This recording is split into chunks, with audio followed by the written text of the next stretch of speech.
In the coming weeks, we are going to be explaining the new dividing lines here in the United States. It's no longer about Republicans versus Democrats. It's no longer about socialists versus capitalists. No longer about conservative versus liberal.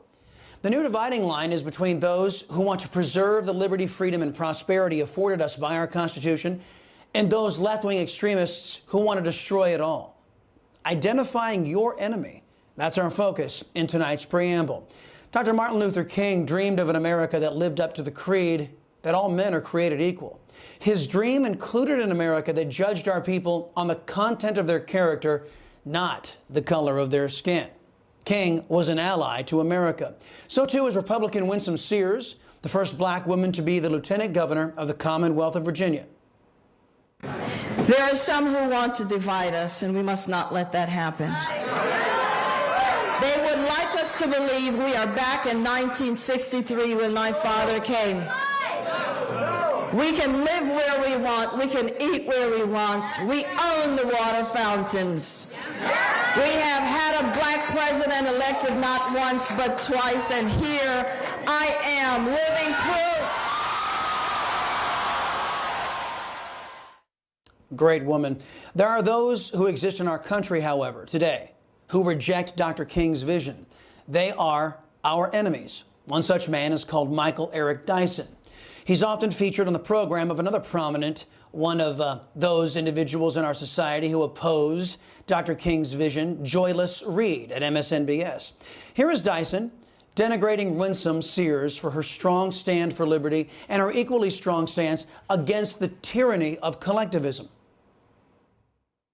There is a black mouth moving, but a white idea through the running on the runway of the tongue of a figure who justifies and legitimates the white supremacist practices. We know that we can internalize in our own minds, in our own subconscious, in our own bodies, the very principles that are undoing us. So to have a black face speaking in behalf of a white supremacist legacy is nothing new.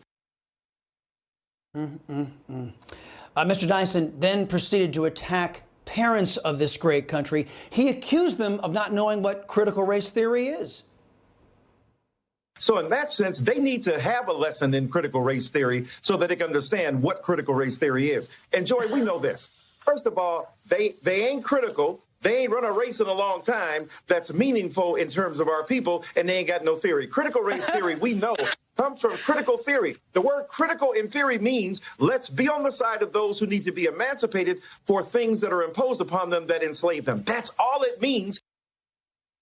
Well, that's not all that critical race theory is. In practice, around the nation's government-run schools and inside government indoctrination programs, it's far more corrosive, hate-filled, and dangerous. Like all leftists, Mr. Dyson there isn't telling the truth. But he doubled down on his insults at parents in an appearance on Bill Maher's program. In this appearance, he revealed what critical race theory is really all about.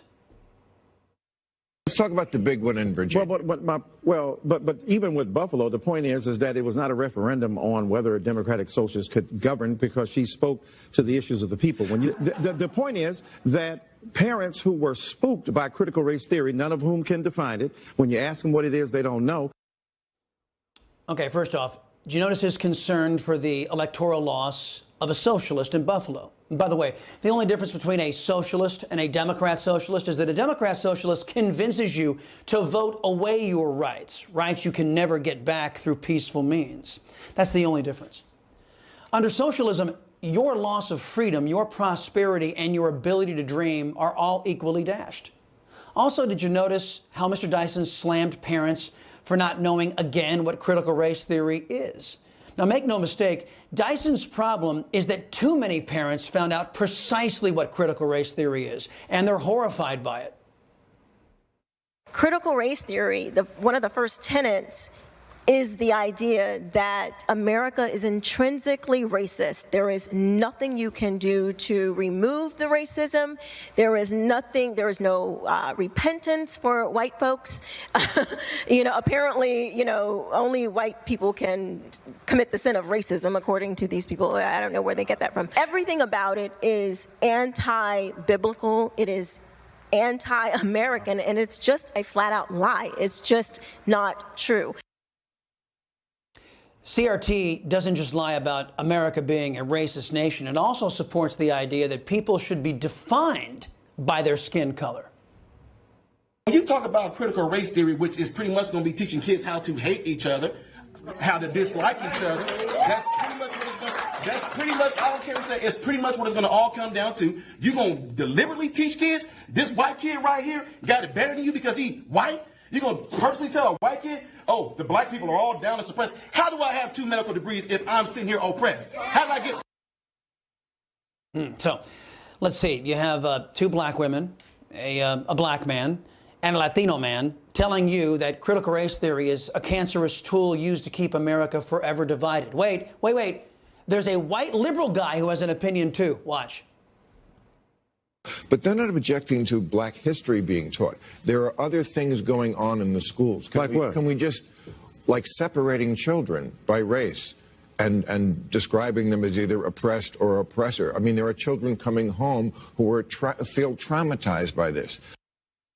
That is absolutely correct. And every little white girl and every little white boy who comes home from school crying that their teacher told them that they are evil because they are white, American enemies like Michael Eric Dyson, they grin from ear to ear with that. But Maher was right. After America stupidly turned over our government-run schools to more enemies of America, the Democrat Socialists, look at what they've done to us.